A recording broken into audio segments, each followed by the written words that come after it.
I think that the Gremlin would have been, that would have been like a 2.8 with the Gremlin, because you got it going a little bit right.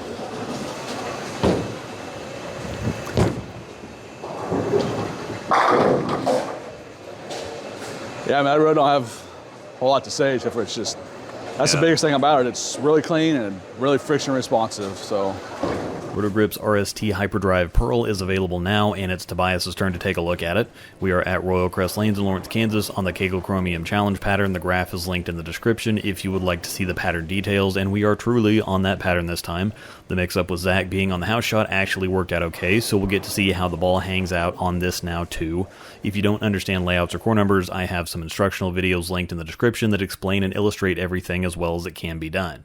The RotoStar Tour Core Plus AI is back from the original HYPERDRIVE, 252RG, 055 differential, and an 017 int diff in 15 pounds. 252 is high-ish RG for an ASIM. More and more have been in the 250 to 254 zone lately, though, but that's going to help the ball get down the lane a little easier or help it roll and rev up a little later. 055 for the diff is pretty high. The limit set by USB-C is 060, so this is about as high flaring as you're going to get, and 017 is squarely medium. It's not a ton of torque, but it's more than something like a Gremlin for more boom down lane. The cover is the new UR1 Pearl polished with Power Edge, so while the Gremlin has VR1, which is Versatile Response First Edition, this one is Ultra Response First Edition, and they do note once again that it's nano-free, so that creates a fair gap between the original HYPERDRIVE and this one, since the HYPERDRIVE uses Microtrax, which is a very strong 100% nano load cover. Roto has done this a lot in the past. The original Halo was Microtrax, and the Halo Pearl was E-Trax. E-Trax is also a nano-free, pure reactive, clean and sharp cover.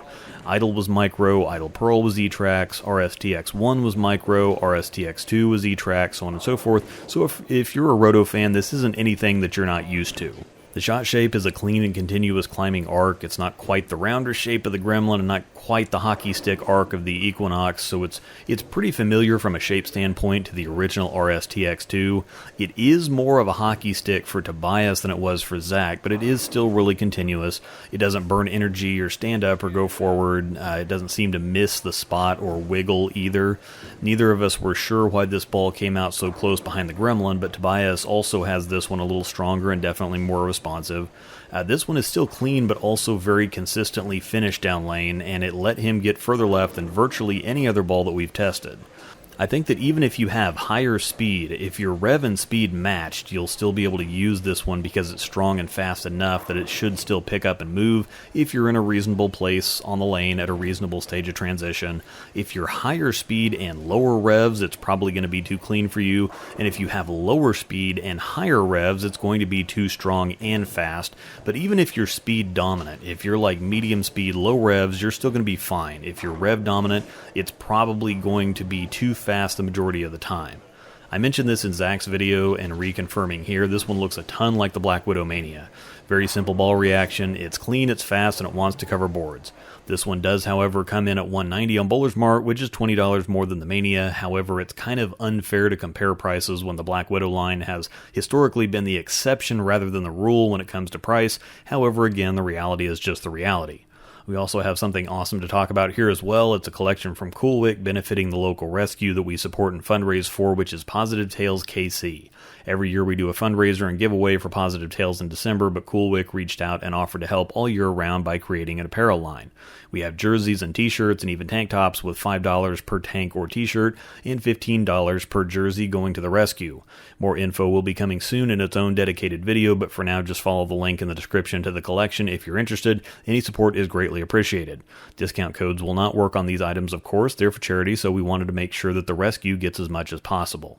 This is a very low 2-ball or a very high 3-ball depending on what you typically use. If your strong ball is an Ion Max, you'll probably want something in between it and the HYPERDRIVE Pearl. However, if it's an Origin EX, this would be a great step down from that. Now that we have this one on the same condition as the Gremlin, we can more fairly compare them.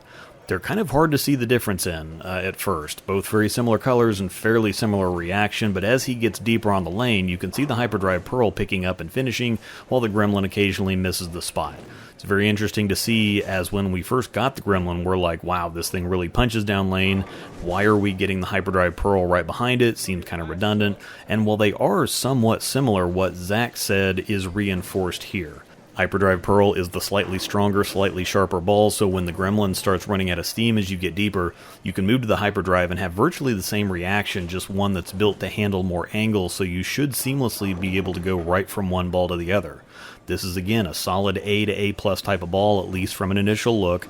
Very clear identity, performs just as well on chromium as it did for Zach on the house shot. You can't even really tell that the patterns are different, which is impressive for a shiny, skid, flippy ball to succeed as well as it does on a fresh challenge pattern. Once again, the RST HYPERDRIVE Pearl is available now. We have some in-the-moment comments and feedback, plus a different camera angle in the live comm coming up next. Members will get the full-length version, as always. If you have any comments or questions, feel free to leave those below.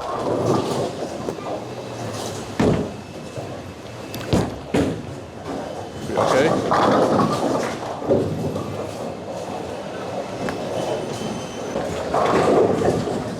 Yeah. Looks good on this.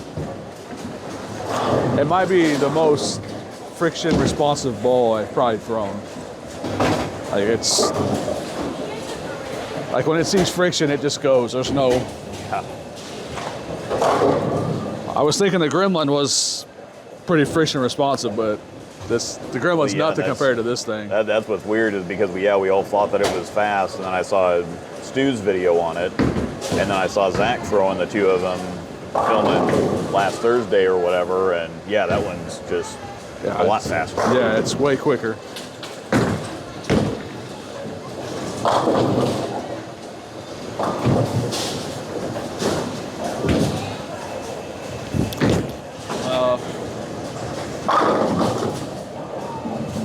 I didn't think it was coming back, but yeah. Well, and that's the thing is it's still, even being shiny and fast, you still saw it like stabilize. yeah, it's really clean. But man, if like I've had times where I'll try to throw it in, play more on the top of the friction, I just can't do it with that ball. It sees the friction and there's no. Yeah. It's just gone. Like it's weird. And then I could take the Gremlin out and play in that zone and be just fine. But this one, it sees friction and it goes left.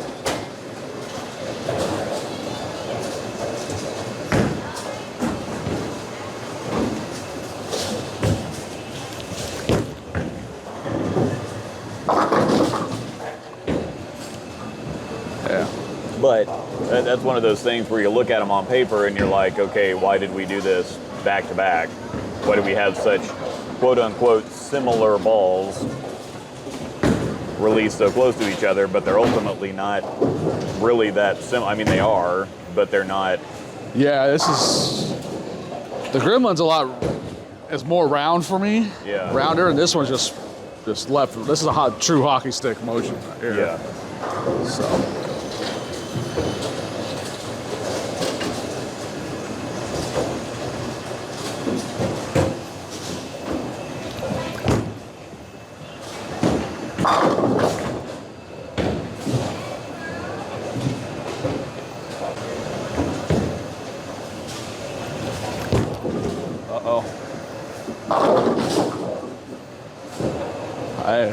I think that the Gremlin would have been like a 2.8 with the Gremlin, because you got it going a little bit right. And that one didn't just, it picked up and actually went, it didn't like pick up and give up. Yeah. Yeah, it keeps going. It's like, it's sharp and continuous at the same time. Like it keeps going, but it's hard when in high friction houses, it's pretty hard to. Yeah. All right, let's not throw it out the window this time. Oh, man. Well, I didn't throw it out the window. Yeah. Let's not throw it out the window this time. Yeah.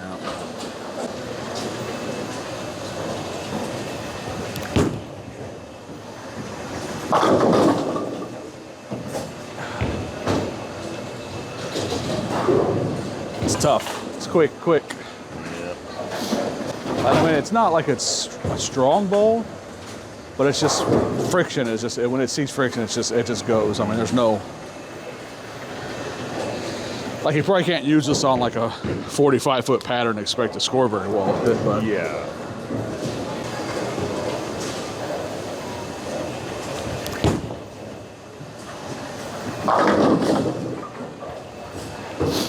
But you can't do that. Start getting right and throw it out, and it's gonna come back. This video was brought to you by Panda Bear Productions. We put the in bowling.